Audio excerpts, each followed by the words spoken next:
기도하겠습니다.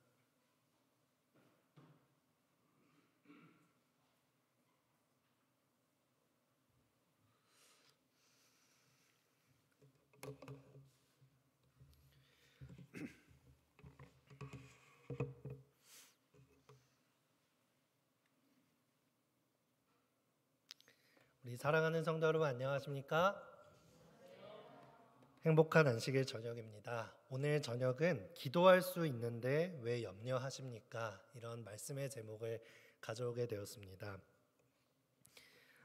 요즘 개인적으로는 참 스케줄이 바쁘고 많은 목회 사역들이 바쁘게 이루어지는 가운데에 제 마음속에 이 염려라고 하는 이 죄악의 씨앗이 많이 올라오고 있다는 것을 느끼게 되었습니다.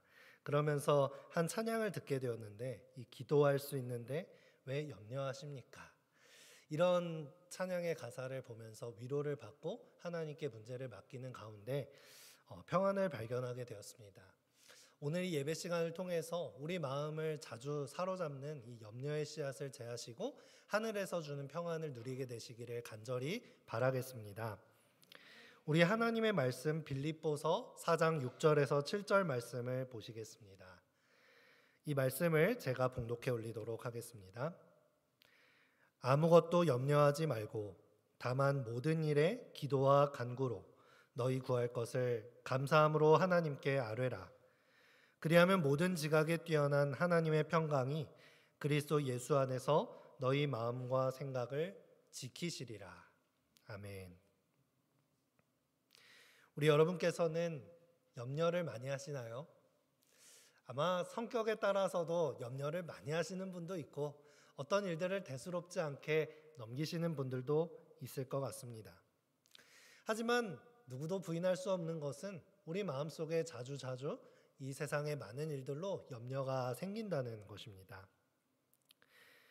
말씀을 시작하기에 앞서서 국어사전에서 염려라는 단어를 찾아보았습니다.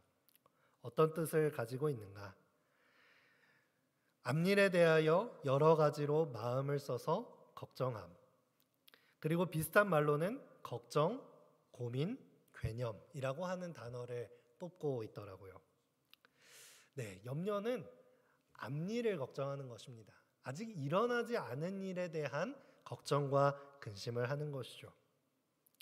아직 다가오지 않은 내일, 아직 무언가로 채워지지 않은 어떤 일들에 대해서 혹시 이런 일이 일어나면 어떡하지? 만약에 이런 일이 일어나게 된다면 어떨까? 혹시 만약에 이런 축축들을 더하면서 우리의 믿음이 없어지고 우리의 마음을 메마르게 하는 아주 못된 죄악의 씨앗이라고 생각합니다. 한 목사님께서 개인 블로그에 염려라고 하는 이 단어를 가지고 염려가 도대체 어떤 것인가 그 정체를 찾기 위해서 염려라는 놈의 100가지 정체라는 제목의 글을 쓰셨더라고요. 이 시간에 100가지를 다 소개할 수는 없지만 몇 가지를 발췌해 보게 되었습니다. 염려는 건강을 해칩니다. 많은 질병이 염려에서부터 옵니다. 염려는 행복을 빼앗아 갑니다. 염려가 심각해지면 습관이 됩니다. 염려는 잘못된 마음의 습관입니다. 예, 염려를 계속하다 보면 그것도 습관이 된다고 말을 하고 있죠. 염려는 식욕을 잃게 하고 염려는 자신을 초라하게 만듭니다. 염려는 이렇게 내 개인의 삶을 갉아먹고 우리의 마음과 우리 몸의 건강을 해치는 것입니다. 염려하는 자를 사귀는 자는 불행해집니다. 염려가 무서운 것은 나에게만 영향을 끼치는 것이 아니라 누구에게도 영향을 끼칩니까? 내 주변 사람, 내 주변의 인간관계에 또한 부정적인 영향을 끼치게 될 수 있다는 것이죠. 그 다음을 보면 이렇습니다. 염려만 하는 자는 기도할 수 없습니다. 염려는 당신과 하나님의 거리를 말합니다. 염려는 인간관계뿐 아니라 더 나아가서 하나님과 우리 사이의 관계에도 영향을 끼칠 수 있는 것이라고 말하고 있어요.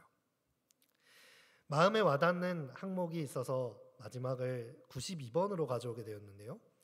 염려거리라는 말을 예수 믿는 사람들은 기도거리라고 말해야 합니다.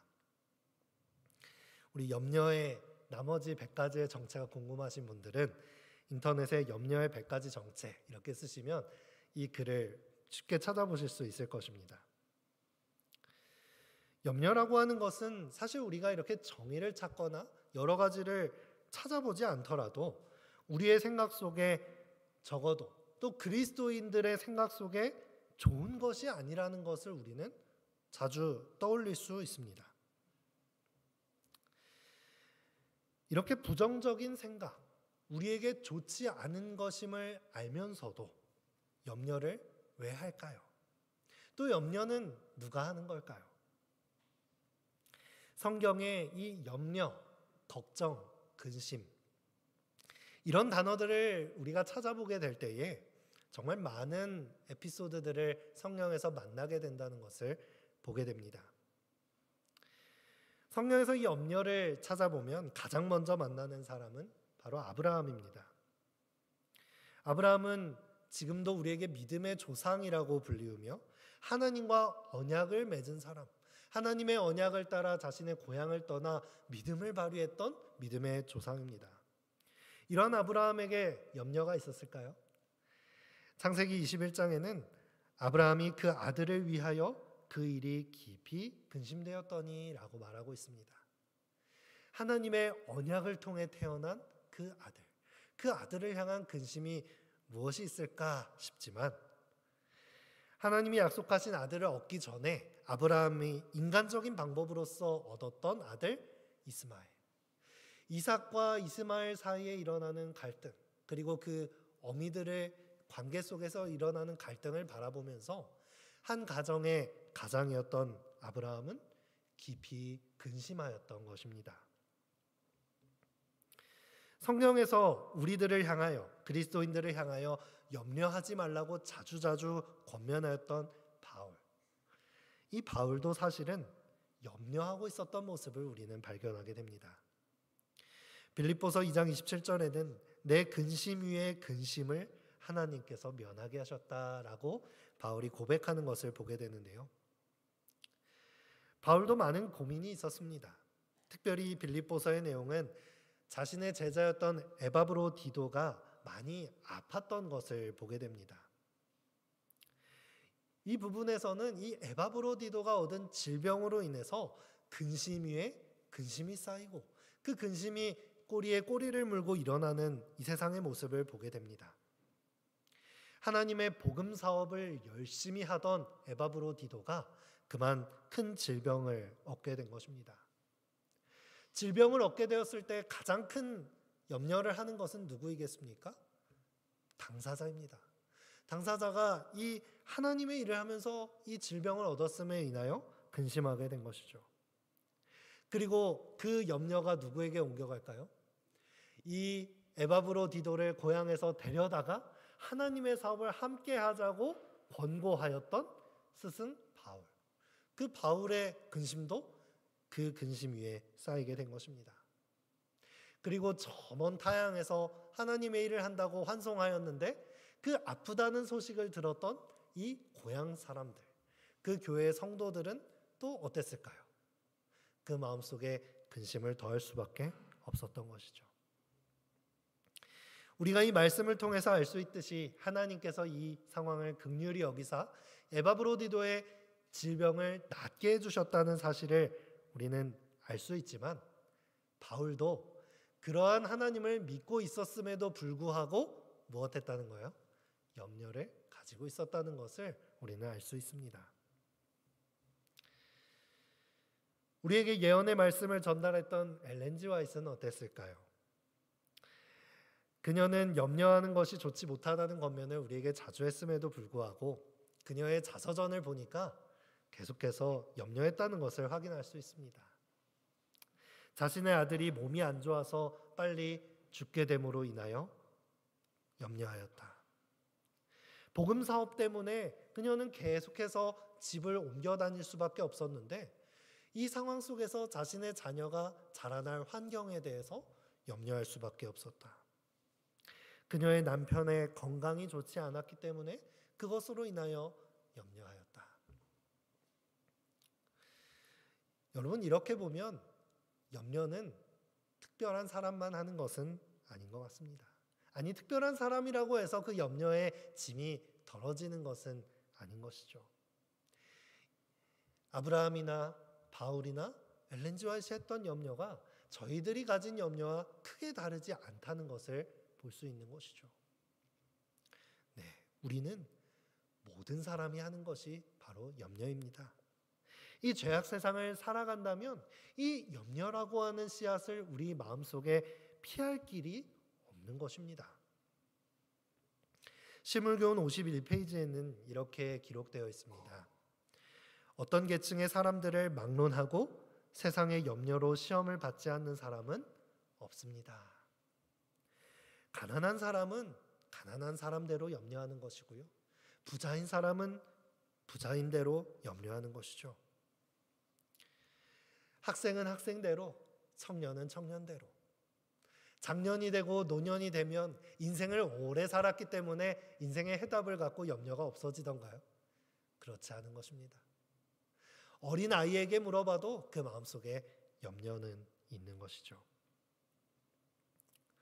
자, 그렇다면 우리 마음속에 염려가 있다는 것으로 인해서 우리가 걱정할 필요는 없습니다. 왜냐? 우리는 누구나 염려를 하기 때문이죠. 진짜 문제, 진짜 우리가 고민해 봐야 할 것은 무엇인가? 우리가 염려하고 있는 것들이 정말 쓸모 있는 고민을 하고 있는 것인가? 쓸데있는 염려를 하고 고민하고 있는 것인가 질문해 봐야 하는 것이죠. 그리고 우리는 그 염려를 얼마나 오랫동안 우리 마음속에 가지고 있는가에 대해서 생각해 보아야 합니다. 우리에게 염려라고 하는 것이 찾아왔을 때 우리는 그것을 집요하게 붙들고 늘어지는 경우가 있습니다. 이 고통을 누가 알아주겠어? 나만 알지. 내 속에서 끊임없이 그 해답을 찾아 헤매면서 염려의 늪에 깊이 빠져들어가는 것입니다. 하지만 어떤 사람들은 그 염려를 오랫동안 가지고 있는 것이 아니라 슬기롭게 그것을 대처해 나가면서 오히려 그 염려 속에서 얻을 수 있는 긍정적인 것들을 찾아서 더욱 발전하고 향상하게 되기도 합니다. 우리가 염려를 대할 때 정말로 중요한 것은 그 염려를 대하는 우리의 태도, 특별히 우리는 신앙인으로서 믿음의 태도가 중요하다는 것입니다. 우리가 염려를 대하는 차이는 어디에서부터 오는가? 그것은 믿음에서부터 온다라고 할 수 있습니다. 믿음이 있는 사람은 똑같은 문제 속에서도 염려를 할 때 금세 염려에서 빠져나올 수 있지만 믿음이 좀 부족한 사람은 오랫동안 그 염려 속에 헤매이게 됩니다. 믿음과 염려는 반비례하는 것입니다. 믿음이 올라가면 염려는 줄어들게 되고 믿음이 부족해지면 염려는 반대로 커질 수밖에 없는 것입니다.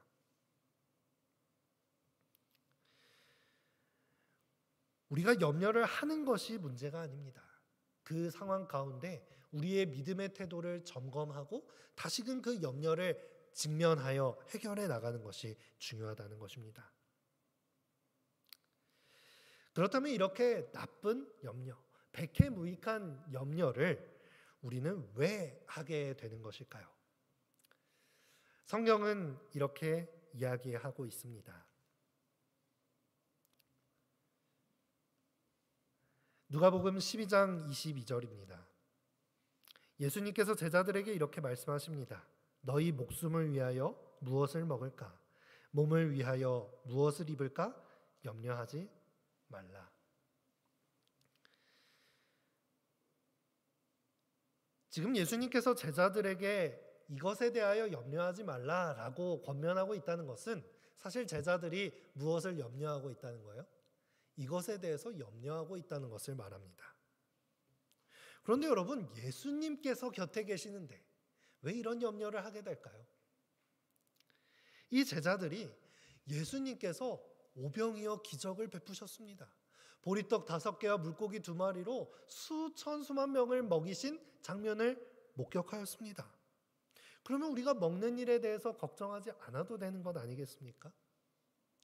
제자들이 예수님의 명령에 따라 둘씩 복음을 들고 나아갔습니다. 그런데 그들에게 두 벌 옷이 필요하지 않았어요. 그들의 옷이 헤어지지 않도록 해주셨기 때문입니다. 예수님께서는 눈앞에서 죽은 자를 일으키셨고 질병에 걸린 사람들을 낫게 하셨습니다.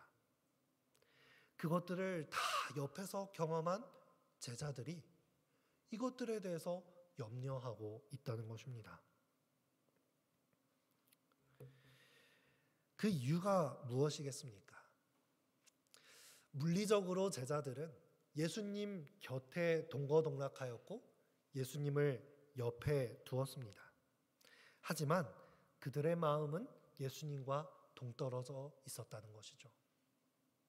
예수님을 향한 믿음은 예수님의 곁에 있던 거리와는 상관없이 동떨어져서 그 믿음이 떨어지고 있었다는 것입니다. 우리 마음속에 염려가 드는 것은 예수님의 능력에 있는 것이 아닙니다. 우리와 예수님과의 믿음의 관계 속에 그 이유를 찾아볼 수 있는 것입니다. 여러분, 어미 품에 안겨있는 갓난아기가 있다면 그 아이가 염려를 할까요? 자기 먹을 것, 입을 것, 사는 것에 대해서 걱정하겠습니까? 전혀 걱정하지 않습니다. 왜냐하면 이 부모님이 나를 먹이고 입힐 것이라는 것을 확실히 믿기 때문입니다. 그런데 이 아이들이 사는 문제를 가지고 걱정하기 시작하는 때는 언제인가요? 머리가 점점 커서 이제 엄마 아빠의 품으로부터 벗어나기 시작했을 때 그 염려가 시작되는 것입니다. 물론 우리가 온전한 인간의 인생을 살아가기 위해서는 부모로부터 독립해야 합니다. 하지만 독립해서도 그 부모와의 관계는 중요합니다. 그 애착 관계가 올바르게, 믿음의 관계가 올바르게 형성된 사람은 여러 가지 문제가 다가올 때에도 내 인생을 도와줄 사람이 있어. 내 인생은 혼자가 아니야. 나를 보호해주는 믿음의 그 애착이 정확하게 세워져 있을 때는 홀로 문제를 맞닥뜨릴 수가 있습니다. 하지만 그 믿음의 관계가 흔들리는 사람은 여러 가지 문제 속에서 그 염려를 극복하지 못하고 무너져 내리는 모습을 볼 수 있는 것이죠. 우리에게 발생하는 염려는 이 관계 속에 들어있다는 것을 보게 되는 것입니다. 예수님의 제자들은 예수님이 곁에 있음에도 불구하고 염려를 했습니다. 예수님을 온전히 믿지 못했고 예수님께서 원하시는 하나님 나라가 무엇인지 정확히 알지 못했고 그분을 제대로 믿지 못해서 그랬던 것입니다. 오늘 우리가 신앙생활을 하면서 염려하는 것도 다를 바 없다고 생각합니다. 물론 제자들처럼 직접 예수님을 눈으로 뵙지 못하고 직접 내 옆에 예수님을 모시고 있는 것은 아니라고 할 수 있지 모르겠지만 성령 하나님께서 내 곁에 계시지 않습니까? 우리가 교회를 매일같이 왔다 갔다 하면서도 염려하고 있다는 것은 우리가 어쩌면 교회 건물만 왔다 갔다 하고 있기 때문은 아닌지 모르겠습니다. 우리가 이 시간 예수님께 내 마음을 온전히 드리고 그분을 온전히 신뢰함으로써 우리 마음속에 있는 염려를 극복하게 되시기를 간절히 바라겠습니다. 두 번째 이유로 더 들어가 보도록 하겠습니다. 두 번째는 바로 욕심 때문이라고 성경은 말하고 있습니다. 이렇게 먹는 것, 입는 것, 삶에 필요한 모든 것들을 하나님께서 책임져 주신다. 이 사실을 우리가 믿고 경험하면서 살면서도 또 다른 염려가 생길 수 있는데 그것은 욕심 때문이다라고 말해주고 있어요. 누가복음 12장 15절에 예수님께서 이런 말씀을 하셨습니다. 탐심을 물리치라 사람의 생명이 그 소유에 넉넉한 데 있지 아니하니라. 예수님께서 이 말씀을 하신 배경을 보면 한 사람이 예수님을 찾아온 것을 보게 됩니다.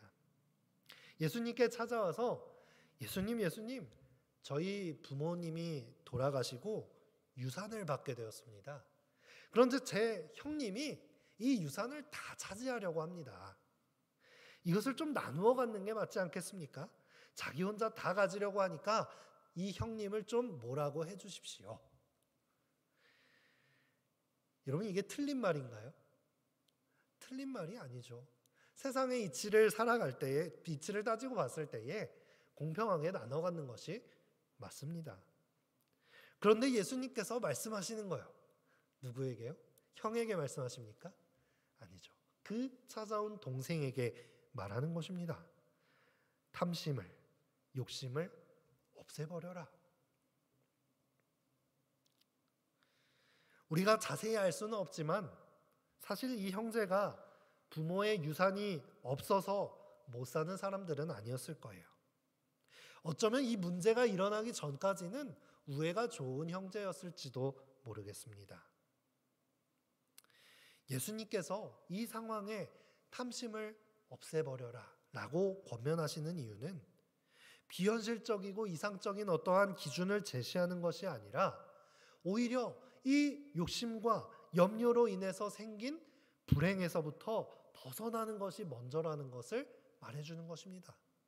이치를 따져서 재산을 반만 나눠 갖는 것이 우리한테는 가장 큰 문제로 여겨지고 염려거리로 생각되지만 그 욕심으로 인해서 생긴 문제를 다루기 이전에 우리가 먼저 누리고 있던 행복과 감사와 만족을 놓치지 말아라. 우리의 욕심으로 인해서 생긴 이 염려에서부터 벗어나라 라고 하는 것을 깨닫기를 바라시는 것입니다. 우리도 삶을 살아가면서 경험하지 않습니까? 그래, 하나님께서 내 삶을 먹이시고 계시는구나. 나를 버려두지 않으시고 내 삶을 이끌어 가시는구나. 우리는 이것들을 경험하면서 살아갑니다. 그럼에도 불구하고 우리 마음속에 욕심이 생겨나는 것이죠. 언제요? 다른 사람과 비교할 때 생겨납니다. 그 사람보다 내가 더 맛있는 거 먹고 싶은데, 다른 사람과 비교했을 때 내가 더 좋은 옷, 내가 좀 더 폼나는 옷 입고 싶은데, 내 친구보다 더 뒤처지지 않고 더 잘 살고 싶은데, 이렇게 비교하기 시작하고 욕심 부리기 시작할 때 우리 마음속에는 염려가 생겨나는 것입니다. 하나님을 제대로 믿지 못하는 데서 생기는 염려, 그리고 세상 사람들보다 더 좋은 것을 얻고 싶어서 우리 마음속에 염려가 생긴다는 것입니다. 이 염려의 원인을 우리가 발견하고 그것들을 내려놓는다면 우리는 쉽게 염려에서 벗어날 수 있을 것입니다. 하지만 여러분, 우리가 염려를 쉽게 내려놓지 못하죠. 우리가 염려를 내려놓지 못하고 끝까지 그 염려를 붙잡는다면, 끝까지 간다면 그 염려의 끝에는 무엇이 있을까요? 염려의 결과, 그 첫 번째는 절망입니다. 우리가 염려한 대로 이루어진다라고 하면 그것은 기쁠까요? 염려한 것이 일어나면 기쁠 리가 없습니다. 우리가 어떤 문제에 대해서 골똘하게 생각하는데 그 결과가 긍정적이라면 그것을 염려라고 부르지 않습니다. 그것은 희망이라고 말할 것입니다. 그래, 이렇게 어려운 일이 있지만 그 끝에는 희망이 있겠지.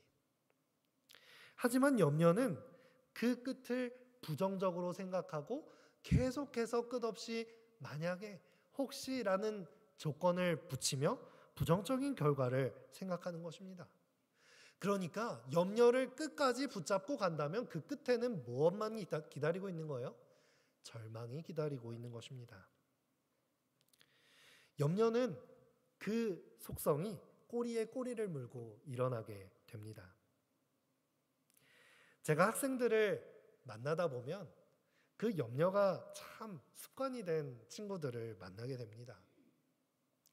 우리가 이렇게 시간을 지나고 보면 때로는 학생들이 가진 고민들이 작게 느껴지지만 이 청소년들이 가진 고민이 얼마나 그의 인생에 중요한 자리를 차지하고 있는지 모릅니다.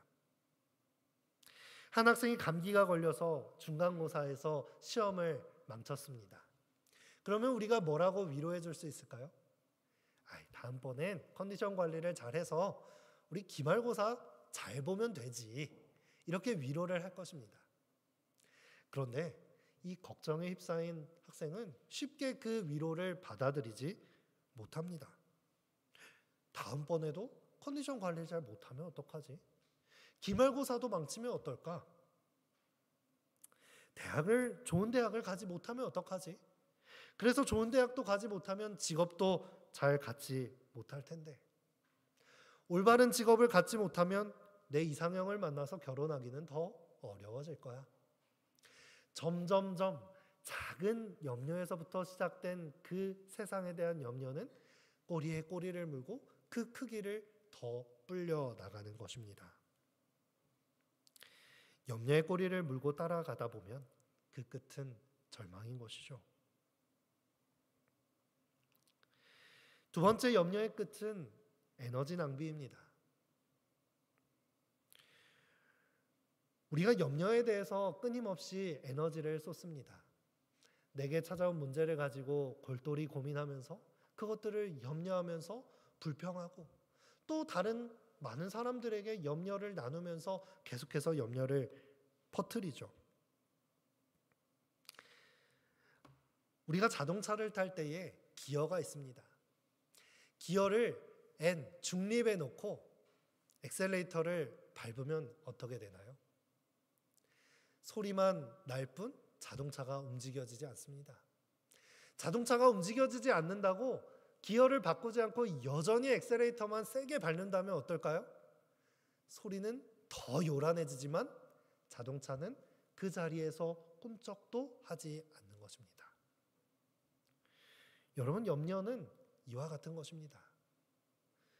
아무 소득 없는 걱정거리에 아무리 힘을 써봤자 그 문제는 해결되거나 앞으로 전진해 나가지 못하고 그 자리에서 꿈쩍도 하지 않는 것입니다. 우리는 미래에 일어나지 않은 일, 아직 일어나지 않은 일에 대해서 끊임없이 걱정하기보다는 오히려 하나님께서 오늘 나에게 주어주신 이 하루, 나에게 주어진 이 시간에 대해서 성실하게 임하면서 염려보다는 행동을 하는 것이 더 나은 것입니다. 산상보훈 101페이지에는 이렇게 기록하고 있습니다. 우리에게 속한 것은 한 날뿐이며 이날 동안 우리는 하나님을 위해 살아야 한다. 이 한 날 동안 우리는 성실한 봉사를 통해 우리의 모든 목적과 계획을 그리스도의 손에 의탁하며 모든 염려를 그분께 맡겨야 한다. 그분께서 우리를 돌봐주시기 때문이다. 우리에게 주어진 한 날, 이 한 날 동안 우리는 하나님을 위해 봉사하는 것을 선택하게 되시기를 바랍니다. 염려를 붙잡고 꼬리에 꼬리를 무는 에너지 낭비를 하지 마시고 하나님을 위해 봉사하며 그 목적과 계획을 성취해 나가시기를 바라겠습니다. 마지막 세 번째 염려의 끝은 멸망입니다. 우리 마음속에 너무나도 시시때때로 염려의 씨앗이 찾아오는데 이 염려의 끝이 멸망이라니 너무 어마어마한 것을 말하는 것으로 느껴지십니까? 성경 누가복음 21장 34절에는 예수님께서 우리에게 하신 말씀이 등장합니다. 너희는 스스로 조심하라. 그렇지 않으면 방탕함과 술 취함과 생활의 염려로 마음이 둔하여지고 뜻밖의 그날이 덫과 같이 너희에게 임하리라. 이렇게 말씀하고 있습니다. 예수님께서 그날이 덫과 같이 너희에게 임할 것이다. 그날이 언제입니까? 예수님의 재림의 날. 우리의 인생을 계산하시고 심판하시는 그 재림의 날이 곧 임할 것인데 누군가에게는 그날이 구원의 날이 될 것이지만 어떤 사람에게는 덫과 같이 찾아오는 심판의 날이 될 것이야 라고 경고하시는 것이죠. 그날이 심판의 날이 되지 않기 위해서 우리에게 조심하라 라고 하면서 그 죄악의 세 가지의 종류를 말씀해 주고 계십니다. 어떤 것들이 언급되고 있나요? 방탕함과 술 취함과 염려로 마음이 둔해지는 것을 말하고 있습니다. 방탕함이나 술 취함, 이런 것들은 우리가 죄라고 쉽게 인식하는 것들입니다. 아마 우리도 이미 지금 방탕하지 않고 술 취하지 않고 살아가기 위해서 절제하며 노력하고 살아가고 있을 것입니다. 그런데 우리가 쉽게 간과하는 것이 있는데 바로 생활의 염려인 것입니다. 이 성경 말씀을 통해서 우리가 볼 수 있는 것은 생활의 염려, 여기까지는 죄가 아닌 것 같아요. 무엇이 죄입니까? 생활의 염려로 인하여서 마음이 둔하여지는 것을 주의하라라고 말씀하고 계신다는 것입니다. 우리가 나눈 것처럼 어쩌면 염려는 너무나도 당연하게 우리의 삶을 찾아오는 것입니다. 하나님께서 그것을 모를 리 없습니다. 우리의 삶에 염려가 일어나는 것을 안타깝게 여기고 불쌍히 여기실 것입니다. 문제는 우리가 이 염려를 대하는 태도에 있다는 것이죠. 예수님께서 곧 재림하신다고 하는데 예수님의 심판의 날이 우리의 문 앞에까지 당도했다는 것을 우리가 인식하지 못하고 여전히 그 사실에 대해서 신경도 쓰지 않고 계속해서 염려만 하는 것입니다. 내일은 뭘 먹지? 내일은 무엇을 입어야 할까? 우리의 자녀는 어떻게 키워야 하지?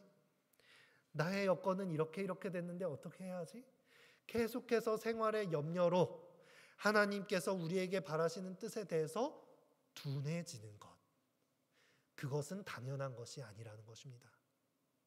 우리는 염려만 하면서 절망하고 염려만 하면서 멸망에 빠지는 것이 아니라 그 염려 속에서 이 세상이 우리에게 가져다주는 염려의 늪에 빠지는 것이 아니라 다시금 하나님의 나라를 바라보는 그 수단으로 삼아야 한다는 것입니다.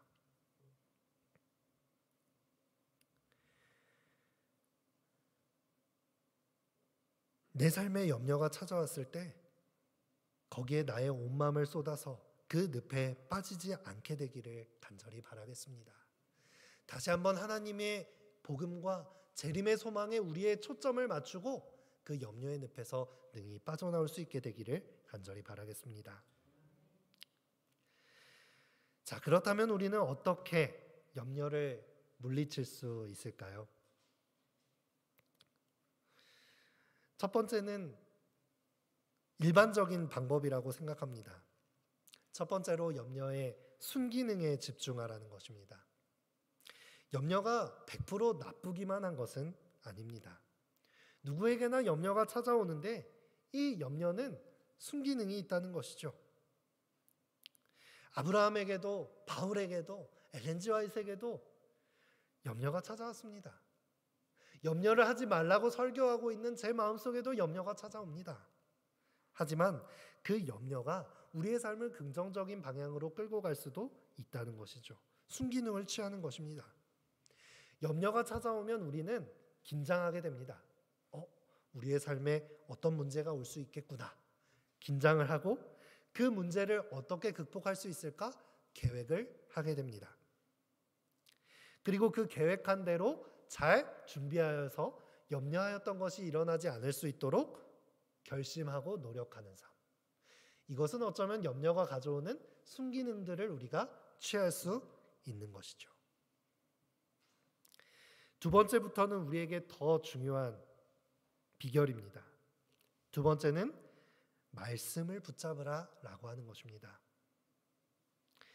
성경 말씀 속에는 하나님의 수많은 약속들이 있습니다. 우리가 어렵고 힘들 때, 괴로운 일들이 있을 때, 마음에 상처가 있을 때, 사업이 잘 되지 않을 때, 우리를 그 어려운 상황의 늪에서 건져낼 수 있는 약속의 말씀이 성경 말씀 속엔 무수히 가득합니다. 우리가 그 말씀을 붙잡는 것입니다. 우리가 그것을 붙잡지 않고 성경책 속에만 놓는다면 그것은 아무 의미가 없어요. 우리가 그 말씀을 나의 인생을 건져내실 수 있는 약속의 말씀으로 붙잡을 때에 우리는 염려의 늪에 빠지지 않게 되는 것입니다. 이사야 41장 10절, 두려워하지 말라, 내가 너와 함께함이니라. 놀라지 말라, 나는 내 하나님이 됨이니라. 내가 너를 굳세게 하리라. 참으로 너를 도와주리라. 참으로 나의 의로운 오른손으로 너를 붙들리라. 요한복음 14장 27절, 평안을 너희에게 끼치노니 곧 나의 평안을 너희에게 주노라. 내가 너희에게 주는 것은 세상이 주는 것과 같지 아니하니라. 너희는 마음에 근심하지도 말고 두려워하지도 말라. 이런 말씀뿐이겠습니까? 성경 말씀 속에는 우리의 마음을 붙잡아줄 약속의 말씀으로 가득 넘치는 것입니다. 우리의 성경책이 하얗게 남아있지 않기를 바랍니다. 그 성경 말씀을 읽어서 예쁜 색연필로 가득 밑줄이 쳐졌으면 좋겠습니다. 밑줄이 쳐져서 내가 힘들 때에 그 약속의 말씀을 언제든지 펼쳐볼 수 있는 말씀의 성도들이 되시기를 바랍니다. 요즘 우리가 사는 시대가 너무 좋잖아요. 옛날에는 성경 말씀을 외우지 않으면 그것이 어디 있는지 잘 찾아볼 수 없었습니다만 지금은 어떻습니까? 우리가 너무나도 쉽게 검색을 할 수 있습니다. 나의 마음을 힘들게 하는 염려가 찾아왔을 때에 다른 곳에서 해답을 찾지 마시고 성경 말씀을 검색하게 되시기를 바랍니다. 인터넷에 내가 절망스러울 때, 내가 고민될 때 읽을 수 있는 말씀을 검색해 보시기 바랍니다. 이 스마트폰이 언제나 우리 옆에 있지 않습니까?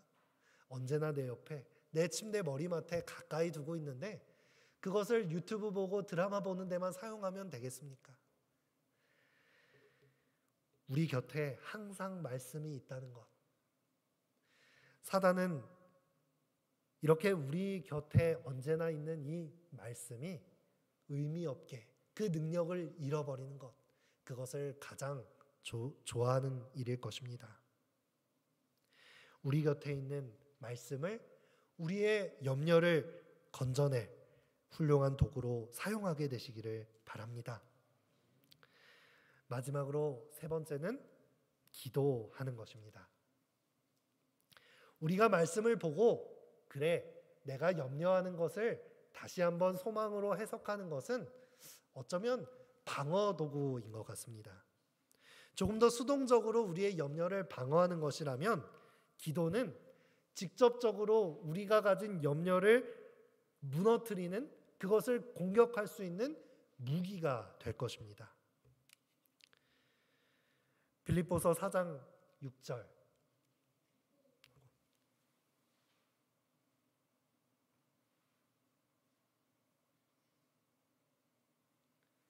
우리가 처음 읽었던 본문 말씀에는 기록하고 있죠. 아무것도 염려하지 말고 모든 일에 기도와 간구로 너희 구할 것을 감사함으로 하나님께 아뢰라. 염려하지 말고 무엇하라고요? 기도하라.